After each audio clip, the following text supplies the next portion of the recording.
Hi, everybody. I'm David Dikeman, of course. I'm the creator of the Command Performance dog training system, and we have a special treat here today because we're going to talk about dog personalities. Now, this isn't some kind of hokey deal where we have you bring your dog to the phone and then we're going to tell him all about his personality like a psychic hotline or anything.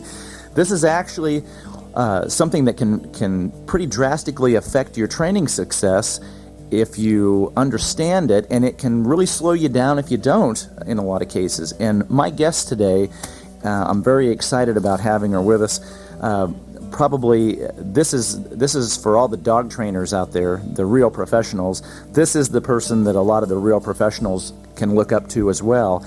Her name is Diane Bauman, and she's going to be talking with us today because she's an expert on different dog personalities. Matter of fact, Diane has worked with all the different breeds and has been, I'm going to let her tell you about this in just a minute, but she's gotten obedience championships, including the Gaines Super Dog Championship, which is like the Super Bowl of dog training. She's actually won that, I think, 3 different times. And she's even used, all different kinds of dogs, not just the ones you'd think that would be in a dog show or in a regular obedience contest. I mean, she's done it with dogs she's taken out of the shelter. That I want to get that on the tape so that you can all hear about how different dog personalities can be trained and the kind of fascinating methods that she might use to do that. And we can all benefit from it. Let's bring her in right now, and I've got her on the phone here. Diane, are you there? Yes, David. Now, Diane, I haven't got out to get this yet, but you're featured in the February '97 issue of Biography magazine, and I guess I got my own TV show and everything, and these guys have never even called me, so I'm kind of cheesed about this. Well, it was kind of a surprise to me too, but they were looking for a dog trainer to do a biographical article on, and actually it was one of my students who went to lunch with somebody who worked in the office of the editor. Okay, well, so you're proof again that it's not what you know, it's who you know. You're eating your way to the top. Right. And I bet they picked up the lunch tab. Right. See, and I've got to start doing this. I keep telling my manager. Well, anyway, what we want to talk about is dog personalities, and I want to get into some of the things you've done because you've done some incredible things. Among them, I'm a big fan of your book, Beyond Basic Dog Training. I think it's one of the best dog training books that I've read, and I really like to read this book to get little tips on the precision training that you use. And you've not only worked with, like myself, I haven't worked with hundreds of different breeds, but you've actually gone in and worked with just about every breed there is, and you've shown them all, and I think you've got 16 perfect scores of 200, and which is kind of like bowling a 300 game, isn't it? Right, that's the AKC's way of determining the most points you can get in any obedience class. Wow. At any level. And now, what kind of, were these like German Shepherds and Golden Retrievers and all the dogs that typically do real well in obedience? Well, actually, the 200s were, there was one Golden Retriever, a Belgian Tavern, a Käshund, and a Pomeranian. Okay, so you've got quite a diversity going on there. Yeah, I really enjoy training the different breeds because I think that each dog teaches you something different about training because their personalities are so different, their temperaments are different, and they respond differently to the methods that we have. And your dogs are really your best teacher. Sure. Let's get into this. What are we talking about as far as a personality? Are we talking about breed, or are we talking about individual dogs? I think we're talking about both. The different breeds certainly have characteristics that make a breed and keep it unique from other breeds. But then within the breed, you have dogs with different temperaments. You can have very shy, frightened dogs. You can have very playful, high-energy dogs. You can have independent dogs, serious dogs. So the temperaments vary within the breed, but you can draw some generalizations within a breed. I think a question that everyone asks usually when they get into this kind of work or they get working with these different types of dogs is, how are breed traits different from individual traits? First of all, let's take a breed, for instance. What is a breed trait? Well, the fact that huskies like to pull is a breed trait because they were bred over many generations to pull weight. And if they didn't like to pull, they were probably not the dogs that were chosen for reproduction. Okay, so when somebody calls you and says, I don't know what the heck is wrong with my husky, he wants to pull me down the street all the time. I usually tell them they have a very normal, healthy dog. Yeah, because these are all natural traits that I mean, there was a reason they were put there. And Diane, I don't know if a lot of people even understand that, you know, all these traits that we have in these breeds are all put there for a reason. They're all put there by man or selectively bred by man in order to fill some need that we had of them at the time. Now, you know, of course, the husky, obviously we wanted something that would pull a sled. What are some other breeds that you've worked with, and there are specific traits that might have been bred by man? Well, the herding breeds, or dogs bred to herd sheep, Okay. cattle, they fall into different categories. You have dogs that were bred to round them up and move them, Right. dogs that were bred to maintain borders, dogs that were bred to protect them. So when somebody calls you and says they have an Australian Shepherd that's chasing and nipping at their kids, Sounds like a very normal dog. to yeah. me.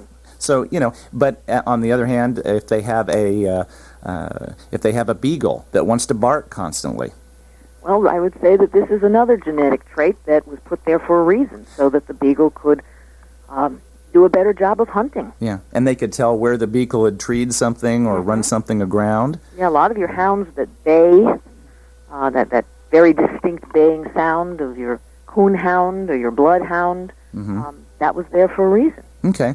Well, so now that's a breed trait. What are some, I think we've actually, in our conversations, we've actually kind of identified the breed traits that are most prevalent. And of course, this kind of leads into our first breed trait, which is what we call socialization, which is the ability to work either with man or without man. When man was breeding dogs, there were some dogs that we bred not to work with us, that had to Right. work independently from us. You mean like a dog that you can just leave somewhere, and if anybody comes in the perimeter, the dog maybe attacks them or growls at them or, you know, whatever. Right, and on the other side, we bred dogs to work with us very closely, like your retrievers, who needed constant direction and approval, and were taking their commands right from you and marking the fall of a bird and then bringing it back to you. Mm-hmm. Which is one of the reasons retrievers are so trainable, because they have this genetic desire to be close to, work with, and interact with man. So if you were picking a dog out, and you did have, let's say, you know, we're going to get into a lot of the different things, but, you know, one of the things we want to specify is if you're picking a dog out, or if you're training one of these breeds that has some genetic characteristics that are inbred. In other words, the animal's not deciding to do them. He just does what he does because that's hardwired into his system. Right.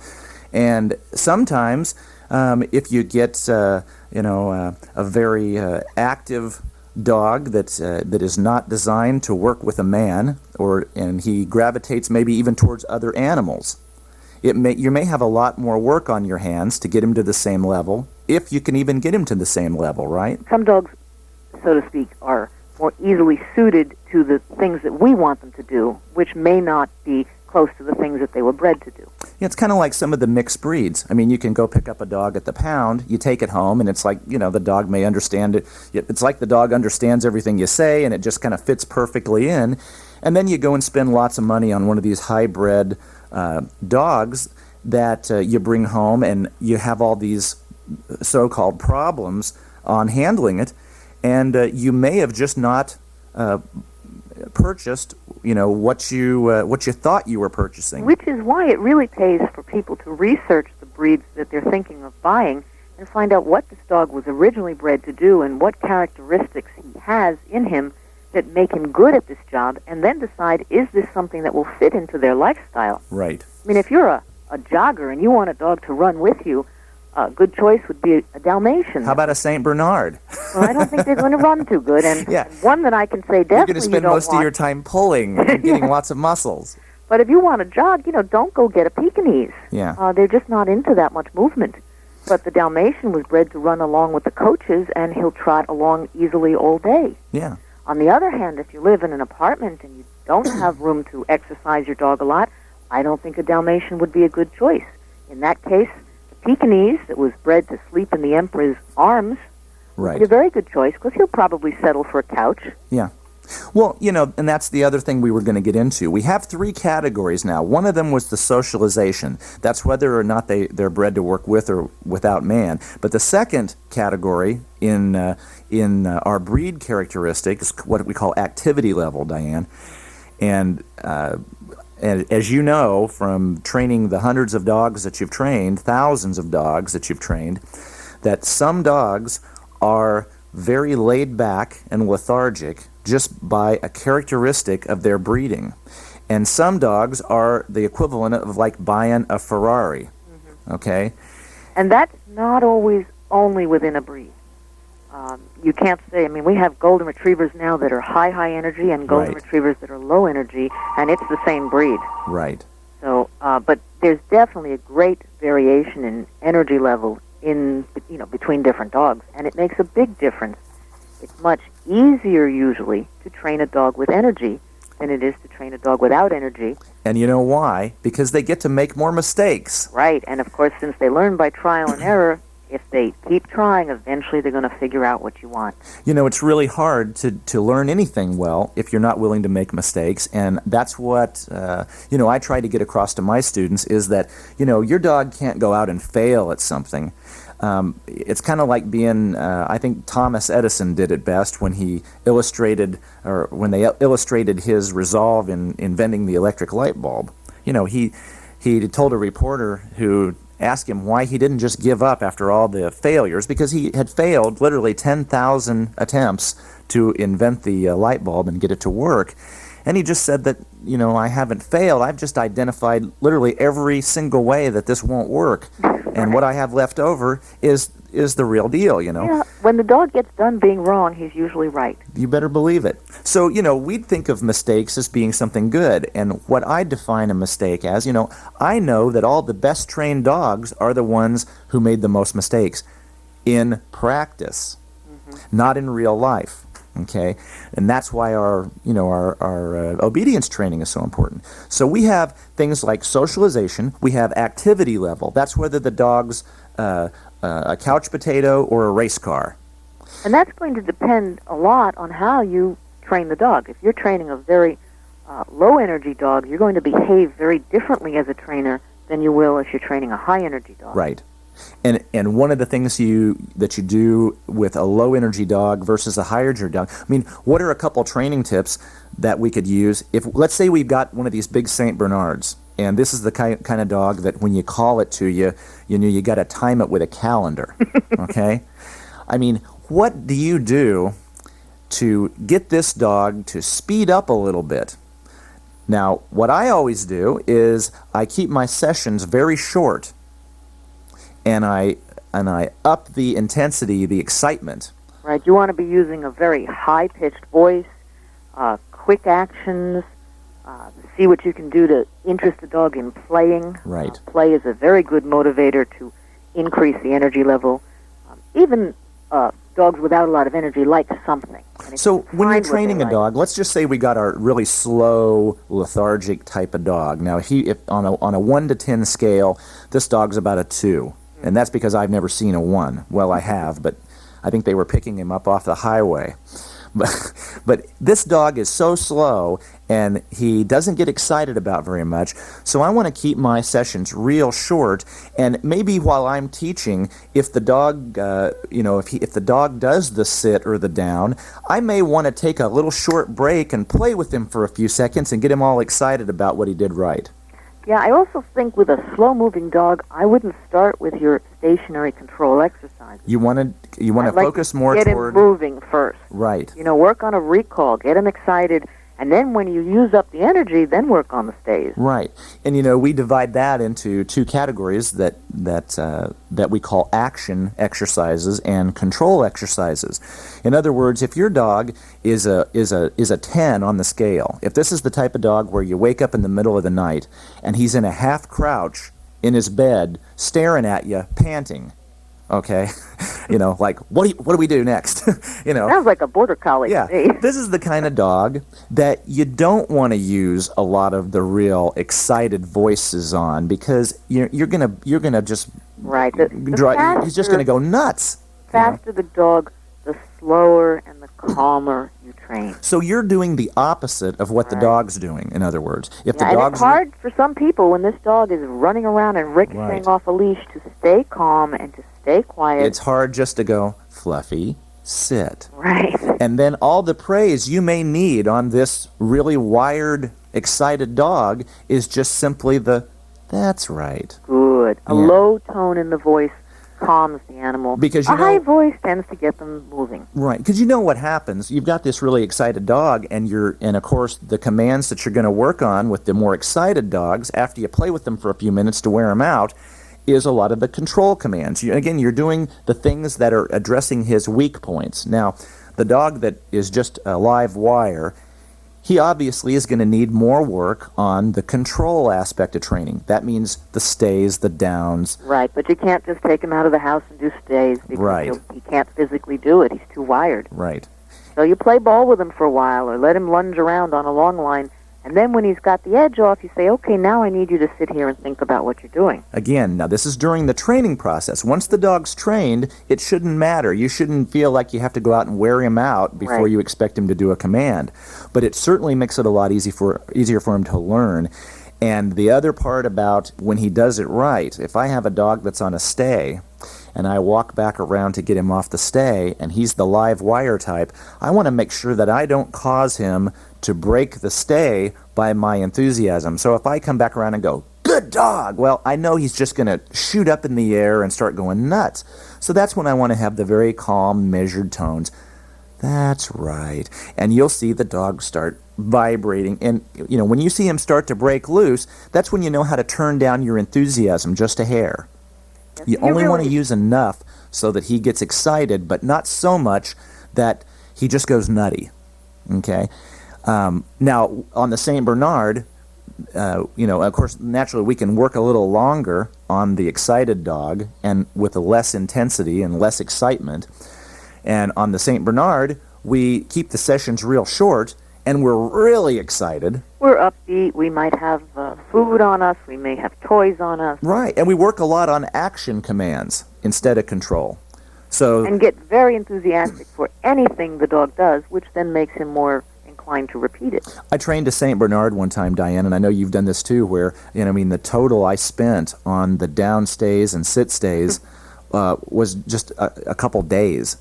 Because the dog was, you That's couldn't what he wanted to do anyway. You couldn't get the dog off of a downstay. It was like it was inbred. You had to really get him excited for him to move. So excited dogs, you go slow, you praise really reserved. You can lengthen out the sessions a little bit and do a little more work.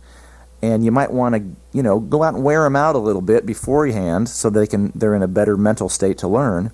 And the real slow dogs, you want to speed them up, do everything really excited, lots of excited praise, a lot of action. Don't work for very long. Yeah, don't work for very long. A lot of action, but in a very short amount of time. Okay, now our third category is sensitivity. Now, here's my take on sensitivity, Diane.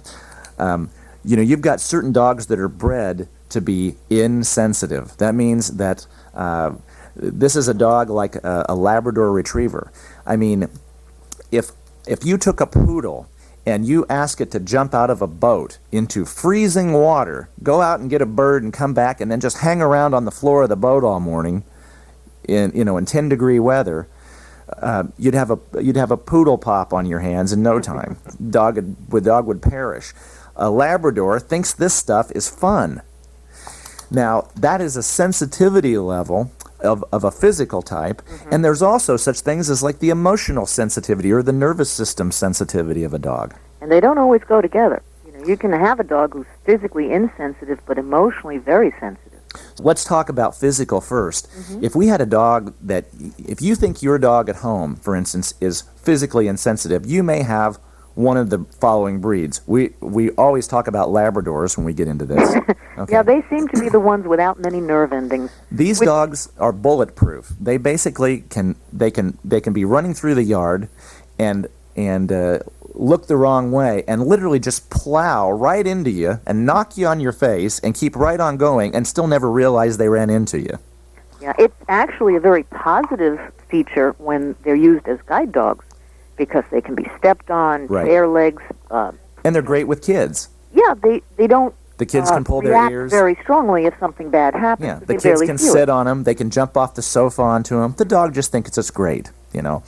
Unfortunately, when you get into certain types of behaviors, like, you know, say the dog wants to jump and climb all over you, I mean, you know, you're reaching practically for a 2x4 to get this dog to realize that you don't want him to climb all over you. He thinks it's fun when you push him away and when you when you yell at him. Yeah, he really does, and You that's know. one of the reasons you want to work with his mind more than his body for that type of dog, because physically you're not going to do much to impress him. Right. So that's the physical part of it. Now, some dogs, of course, physically, they're very sensitive. In other words, they don't take a correction very well. They tend to get hysterical or scared. They also overreact to noises and temperatures and wet and cold. And Yeah, even in some cases of extremes, I've had dogs that were large dogs that instead of a physical correction, all I had to do was give them a prolonged little stern look. And it was like it never just... do that again. Yeah, it was just like it shut them down automatically. So one of the three factors is sensitivity. And when you work with a dog that's insensitive physically, sometimes you have to be a little more physical for them to feel it. You know, I always use the analogy of, you know, if I walked in and said, you know, I was scratching the baby's back with a steel rake, oh, you might gasp, but, you know, if it was a baby elephant, he would think that it felt rather good, you know. So Yeah, I like to think of it as using the mildest correction that works. yeah, we want to do what works, but anything less than what works just serves to, you know, kind of desensitize the dog. And anything more than what works kind of shuts him down emotionally. He kind of gets nervous or scared.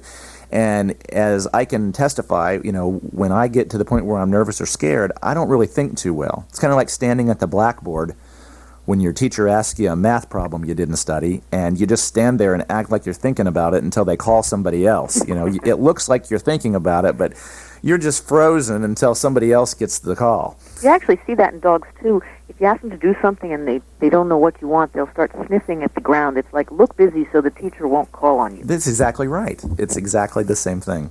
Okay, so sensitivity, we have two types. We can have that physical type, and then we can have that more emotional type that is reactive to sound and to harsh tonality. That's why if you have a sensitive dog, sometimes you can't speak to him in a loud, militaristic type voice. Well, I find that the dog that's emotionally sensitive really should get no verbal correction.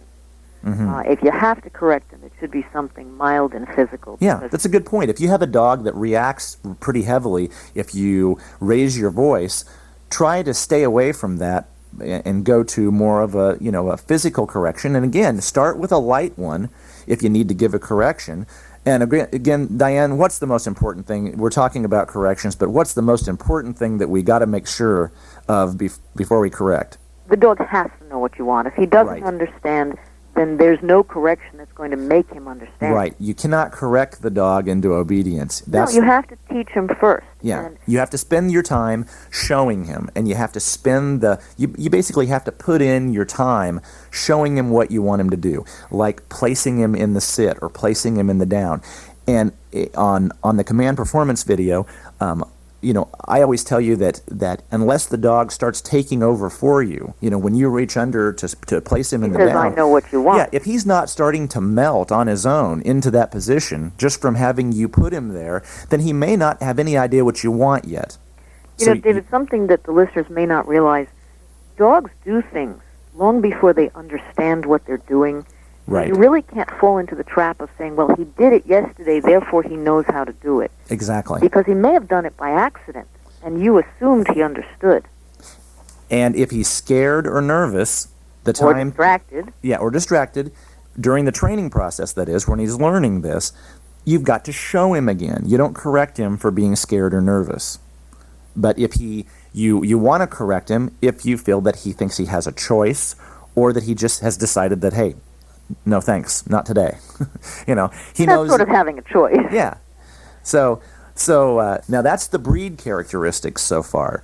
Those three things that we've identified that are basically hardwired. In other Now, words... if you were looking for a dog, you'd want the dog that was right in the middle of all those characteristics. Yeah, you want the balance. You don't want a dog that's too sensitive, and you don't want one that's completely insensitive. Right, and you don't want one that's real wired and crazy, and you don't want one that wants to sleep all day. Right, that you have to do an EEG on to see if he's still there. Okay. And then you want a dog that will work with man or will be comfortable around other dogs as well. So that would be the ideal. So in those three traits, what we could say is we're looking for the best balance. Mm-hmm. Now, we may even want to revise that if we have special needs, wouldn't we? If we had an 80-year-old grandmother... Well, we'd probably look for the lower energy level. Right. Now, there certainly may be a St. Bernard for my 80-year-old grandmother. Now, there certainly may be a golden retriever for my 80-year-old grandmother, but I want the one that's more of the couch potato. I want the one that doesn't run right up to me and jump all over me for the first part of the time that I meet it. Right. And the other thing to keep in mind with energy level is it does change as the dog grows. And it does change as the dog learns. Mm-hmm. So that can be altered, but if you're picking out a dog, I mean, why get something you're going to have to spend all your time trying to alter? Why not just pick out the kind of dog you like? Now, I realize most of you at home that are listening to this, you already have identified maybe some of these traits in your own dog, and you're saying, well, what do I do? Well, you're going to work with this dog according to these traits and try to balance the things that are your weak points. In other words, if you have the really fast, crazy dog, you're going to do a lot more control-type exercises. After you've let him run in the yard for a while or thrown a ball. And, and I just say that if your dog's 70% nutty, then, you need to work only 30% on action. And 70% of your time should be spent on control, after you let him get himself worn out for a little bit, okay? If you have a dog that's really, really sensitive, you're going to have to spend a lot more of your time appealing to that part of him and not rushing right in and yelling out commands and giving... Really sensitive dogs, as a rule, don't like being wrong. And so it takes very little, if any, correction to get them trained. Sometimes it's almost as if they're afraid to try. Right, because they might be wrong. Right. And we've got to encourage, and this is sometimes hard for people to do because they look at it as a mistake, but we've got to encourage the dog to just take some action so that we can get him, if he makes mistakes, fine. We can show him what we want again. But, the main thing is that if he tries something 100 times and we can get him to not be afraid to try, he's going to hit the mark occasionally, and when he does, we can spectrum. But these are expressed not only, not so much across breed lines, but across puppies, maybe even in the same litter of the same breed. And you have talked to me the last couple of days, and I think between us, we've identified the 4 that are the most prevalent that we've worked with. And number 1 personality trait is what we call the wimp. Now, we call this dog the wimp is because he's usually the sensitive type, and he's very submissive. Sometimes shy, maybe even frightened. And I always term it kind of anxious looking. Mm-hmm. Okay. Now, the second category is the number 2, the team player. Now, this is categorized. I see a lot of the golden retrievers and the Labradors like this. Yeah, they're team players. They're happy. It's the kind of dog I think everybody would like to have if they have a busy household. Right. They're happy and outgoing. They tend to respond to people. They want to be involved in whatever you're doing. They think everybody is a good guy. They like everybody, you know. And the activity level is up, so it makes training them fairly easy. Now, what kind of dogs are these? These are usually, again, with almost without exception, the breeds that are bred to work with man. That's right. Okay. You get a lot of your retrievers, some German Shepherds, poodles. And, of course, there's hundreds of breeds, so we can't hit all of them, but we're just picking some. But I think if you meet a team player in a dog, you know that you've got one. Yeah. Because it's a real attitude. That's the attitude that Anna has, my Australian Shepherd that's on my show. I mean, you know, if she finds somebody alone in a room, the first thing she's doing is running over to get a toy and handing them the toy. Yeah. And then they throw it for her, and then she hands it to him again, and then they run into this deal where they have to work in shifts, you know. But she has them trained pretty She easily. will literally walk around the room with a toy and make sure everybody gets to throw it for her. And she will literally share all of her toys, and she will pick you next, and then she'll go across the room. She involves everybody in the room. They're very busy dogs, and some people don't like to have a dog that busy in their household, so they wouldn't be looking for a team player. Right. Okay, now that's the number 2 category. We have the wimp, we have the team player, we have the serious dog. Now, Diane, define for me the serious dog for everybody out there. The serious dog is the dog who wants to do right. He's very cautious. He's afraid to make a mistake, but he's not shy. He's difficult to motivate. He doesn't handle stress real well. I find this very often in hounds. Yeah. Some Rotties, a lot of your guard dogs. These are dogs with a good work ethic, but they look like they're working. They don't look like they're playing. They kind of will give you a cursory glance every now and then before they get focused back on their task. If the task is... They tend to be, on the scale of socialization, dogs that are not that willing to work with man. You know, they want to work alone. Actually, I always termed it as this. I always thought that the team player was the dog that worked for you, and the serious dog was the dog that you worked with. Right. You know? Now, then we have a 4th category called independent. I think the Shar-Peis, the Chows, these are dogs that remind me... Many of your Oriental breeds fall into this these category. are dogs that remind me actually more of cats in their personality than they do dogs in a lot of cases. They're very independent, and they almost look kind of condescending. Like I would see it Morris the cat from the old cat food commercials as being the independent type. You also find this in your northern breeds, the Samoyed, the Husky, and some of the terriers. Because you have a dog, well, when you have a Husky or a Terrier, in a case of a Husky, you have a dog that is basically bred to get in a harness and pull you and run away from you. Now, we were talking about this earlier, and I know we had a big discussion about this, but we were saying, well, you know, what would most Huskies fit into in this personality category? Would they be the independent, or would they be the team player? And you brought up a really good point that most of the dogs in the group on the harnesses would be the independent. In other words, they're just out there with the other dogs. They're actually more socialized to dogs than they are humans out of our breed category. And the lead dog, he could be the team player. Yeah, the lead dog's the one that has to be willing to take direction from man and be listening for commands. And so these categories are expressed across individual breeds. Oh yes, you can find all of these personalities in one breed. And if you don't believe that, I mean, just ask anybody that trains sled dogs. Find out how many sled dogs they've ever trained, and then find out how many good lead dogs they've ever had. You know, we were kind of grouping the Oriental breeds and saying they were independent, but to tell you the truth, I mean, I have a Pekingese, and I have Shar-Pei. and the Pekingese that I have is a team player. So you can find any personality within any breed. You may just have to look for it. Right. Yeah, and again, these are like individual traits. We see them commonly in certain breeds, but you know, I mean, there's no rule that says we don't see any combination in any dog. And I think with today's breeding standards being what they are, I mean, that's no big surprise. So let's go through training tips now for individual personality traits. What about the wimp? What do we do? Well, this is the dog, and we didn't mention it before, but we should mention that this is often the dog that has a problem fear biting. Right. Or how about submissive urination? Submissive urination, yeah, a lot of people deal with this. You walk up to pet the dog, and you bend down to pet him, and all of a sudden there's a big puddle underneath him. It's a difficult temperament to deal with, and Usually with this type of dog, I use a lot more food in training than Right. I would in general.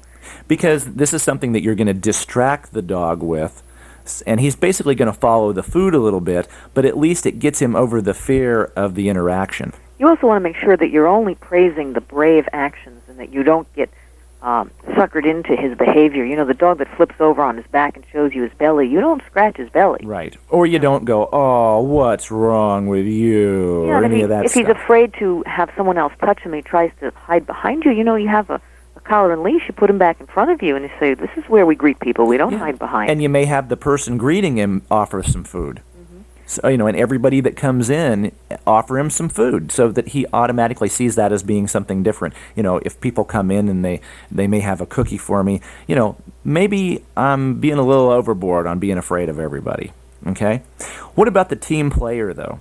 Yeah, he is the most easily trained, and I think with this dog, we want to be careful not to correct him if he doesn't understand, because he's so willing to do what you want that the worst thing you could do would be to correct him when he was trying to be right and just happened to be wrong. Right. So, I mean, wrong or right or whatever. Okay.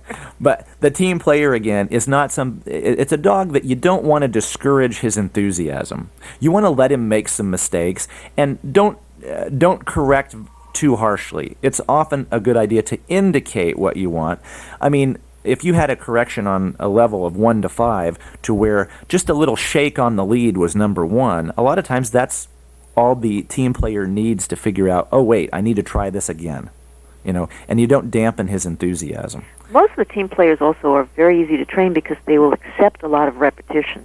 And so willing to play the game that you can redo things a lot. And here's the other thing, Diane, that I've always discovered is that a critical point to make is that the team player and that's got that balanced, outgoing, happy personality doesn't look at a correction automatically as something emotionally negative. The correction tends to speed him up instead of depress him like it might do with the wimp dog. Now, the serious dog.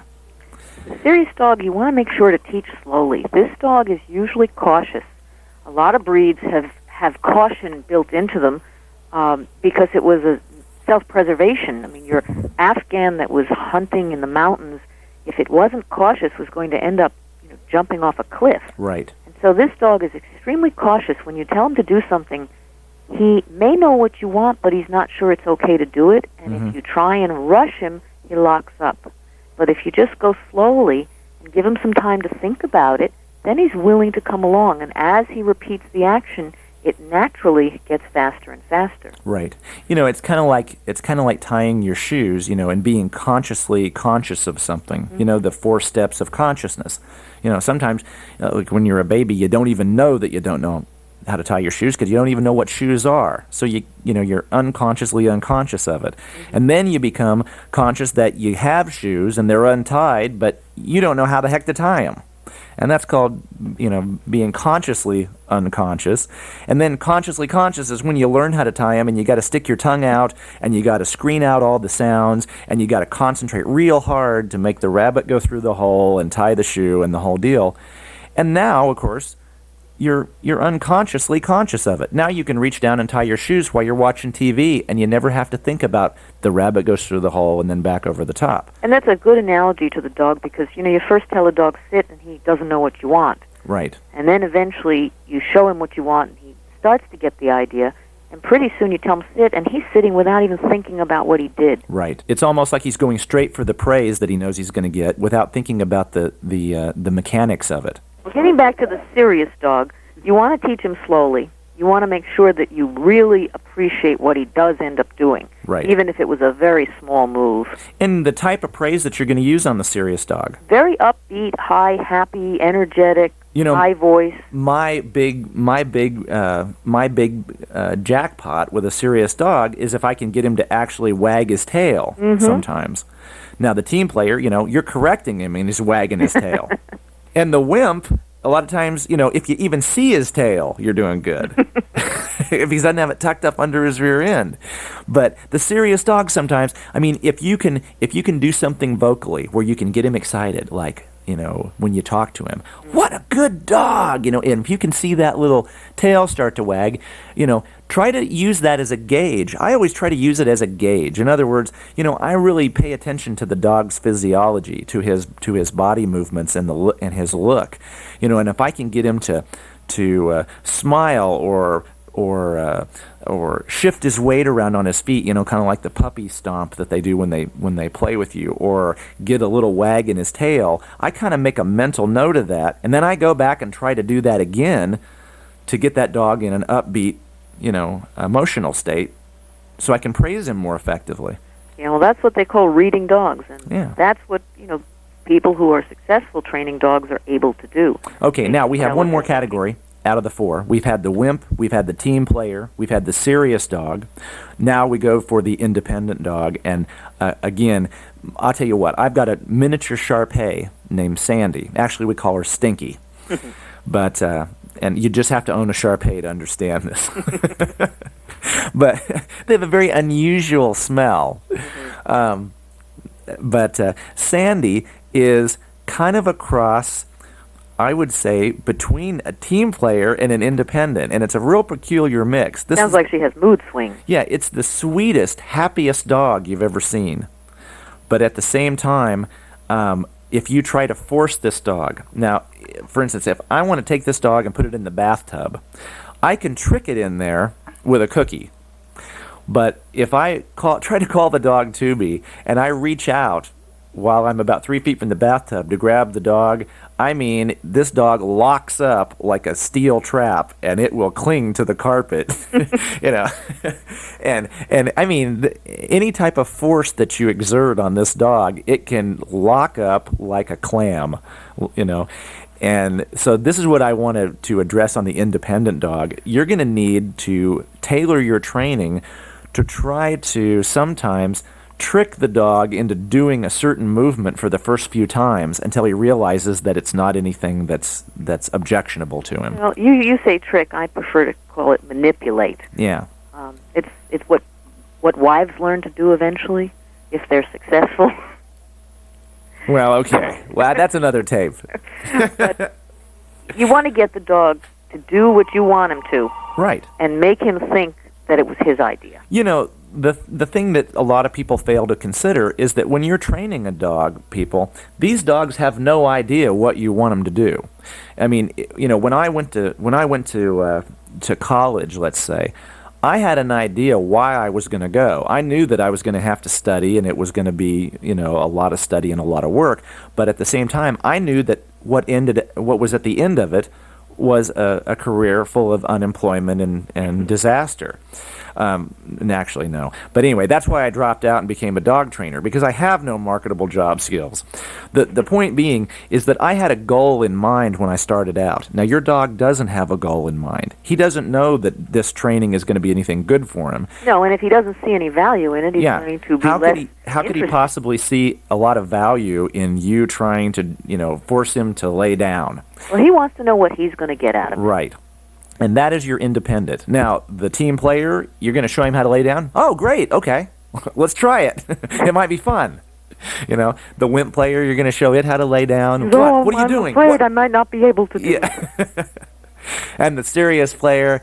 the serious dog is, what is it you said? Let me think about it. Yeah. Now, what's the real reason for this? How does this affect what I'm doing now? But the independent dog, you've got to find some way to make him think that it would be to his advantage to do this. He's like a skeptic. Mm-hmm. He doesn't take what you're doing on face value. He always has to experience it a few times before he does it easily. And if he for a moment thinks you're going to force him, then he forgets all about what it is and just fights you. And we get into that freezing up that the wimp dog will do when he gets scared and he freezes and he urinates. And you can't work with him because he can't think. The independent does the same thing if you try to force him, but his is more a resistance and a resolve not to be forced. He's just an opposite personality.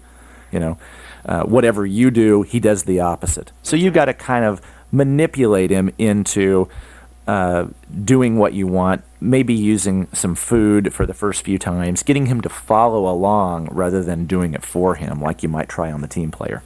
A good technique with the independent dog is to just stack the deck so it's really to his advantage to do it your way. Okay, if we were going to teach the dog a down command, how would you do that, Diane? Well, I'd probably take a piece of food and lower it down between his front legs so he had a choice. He could either lie down or do a somersault. Mm-hmm. And I would just wait with my left hand on his shoulders, and he'd probably lower his head at first because the food went down, and I would put my hand on his shoulders, and I wouldn't push on him. I just wouldn't let him come up again. Mm-hmm. And now he'd have a choice. Like a ratcheting effect. Yeah, he'd have a choice. He said he could stay in this position, which is not comfortable. He could do a somersault, putting his head all the way through his legs, or he could lie down.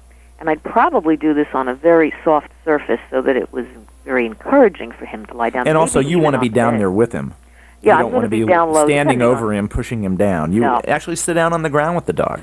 Yeah, a waterbed works real well. Boy, do they want to lie down on a waterbed. And we're going to start selling those in our catalog just for that purpose. Okay. This is the kind of dog you say, okay, so don't do it and see what happens. In this case, if he doesn't do it, he's going to be in a very awkward position and uncomfortable. Yeah, then you just take the food back. Yeah, and then he chooses. Then you try it again. Yeah.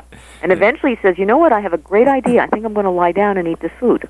And then when he does, you're, hey, down. Good. Good idea. Good down. All right. So, okay, let's just summarize a little bit, Diane, because I think we've covered a couple topics that people are really going to get a new appreciation for some training techniques that we've been talking about. You really have to train the dog at the end of the leash, whoever this dog is, and not just some imaginary character. Right. You can't basically have a training system and just shove every dog through it with reckless abandon without considering that the dog has some individual traits. Now, any training system will give you some results on nearly every dog, but why not get the best results with every dog? And the faster results. Yeah. You and I are doing this for a living, and if you can get there faster and more efficiently, then you're going to use that approach and not use an approach that works on some of the dogs, but not the dogs you're training. Right. And so, basically, any dog can learn, but for dogs with certain personality traits, learning's going to be faster and easier, and especially it's going to be a lot more fun. And I know from my days in school, I never remembered anything I learned in grade school, but I do remember the recess and the last day. So, and which is the reason that I spent 11 years in grade school, beyond what I was supposed to. And my senior year in high school was the 4 hardest years of my life. Well, it's one of the reasons that I think private tutoring and private lessons with dogs are so much more effective, because the methods can be tailored to that individual dog. And again, I think for you and I both, we've come to the realization that taking your dog to an obedience class is probably not a good idea, because you're trying to teach the dog, and if you're trying to teach at the same time you've got a lot of distractions around, it just doesn't work very well. That's why the only thing that classroom teaching is good for is if you're trying to increase socialization. True. And you know what I always do? I always train the dog and then advise to take it to a class. Mm-hmm. Let everybody else be distracted with your dog instead of you wasting your time. I'd rather train my dog completely and then just go take a class to use those other dogs that are all out of control to help proof my dog and make him better after he's trained. It's certainly easier for the dog to learn in a quiet, distraction-free environment than it is to learn in the middle of class. So basically, we don't want to go against the grain of these dogs' pre-wired genetic characteristics, and we also don't want to train them in such a way that it violates their individual personality traits, because that's what makes your dog, is his own particular personality traits, and we love him for that. We just want to train him in a language they can understand. Mm-hmm. So I think we've talked about the 2 things that really affect their ability to learn. We've talked about the 3 traits of breed traits, which we call socialization, to work with or without man, the activity level, slow dog or excited or fast dog, the sensitivity level to not only sound but to physical stimulation, whether you've got that insensitive bulletproof type like a big Labrador or you've got that shivering, quaking little Pekingese. you know. And then we talked about the individual personality traits like the wimp and how to go slower and the team player and how to, I mean, the team player is an easier one to train. It's everybody's ideal dog, just about. And then we have the serious personality, how to kind of let them be cautious and work at their own speed. Then you have, of course, that independent, which is like some of the Chinese breeds. And it doesn't mean that independent dogs are difficult to train. They're just different. They're just you different. You have to understand them. That's right. And on that note, Diane, I do want to thank you again because we're out of time, and I think I want to have you maybe come on another tape sometime with me, and we'll do this again because I really like talking to you about these topics because you offer a perspective that few people that work with dogs have because of your experience and your years doing this, which now is, how many years have you done this, Diane? Oh, it's going on 23. 23. So you've done this ever since you were 5. Well, it's kind of like me, huh? Yeah. So anyway, well, thanks for joining us. That's our tape on personalities. I hope that helps some of you kind of unlock the key to your dog's personality, and it kind of unleashes their hidden potential to be your companions. I'm David Dikeman, and for Diane Bauman, happy training, and we'll talk to you soon.